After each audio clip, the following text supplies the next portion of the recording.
તમારી ઓફિસની બહાર જે કોઈ પણ વ્યક્તિ પહેરેદારીનું કામ કરે છે એટલે કે વોચમેનનું કામ કરે છે તો મહેરબાની કરીને ક્યારે પણ એને સેલ્યુટ મારવાનું ન કહેતા.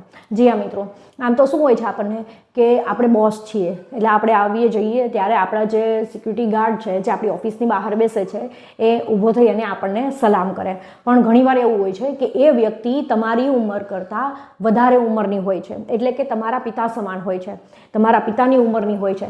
તો ક્યારે પણ તમે એવું ઈચ્છશો કે તમારા પિતા આજ ઉઠીને તમને સલામ કરે? નહીં ને. તો એ પણ કોકનો બાપ છે એટલે ક્યારે પણ કોઈને એવું મજબૂર ન કરવું કે અમે આવીએ અને તમે અમને સલામ કરો. કેમ કે એની એક સલામીથી તમારું કાંઈ વધી નથી જવાનું, પણ એ તમને સલામી કરશે તો એને એક એવું અહેસાસ થશે કે હું એક નાનો માણસ છું. એટલે ક્યારે પણ કોઈને સેલ્યુટ મારવા માટે ફોર્સ ન કરવો જોઈએ. જો વિડીયો સારો લાગે તો લાઈક કરો, કમેન્ટ કરો અને ચેનલને જરૂરથી સબસ્ક્રાઈબ કરો.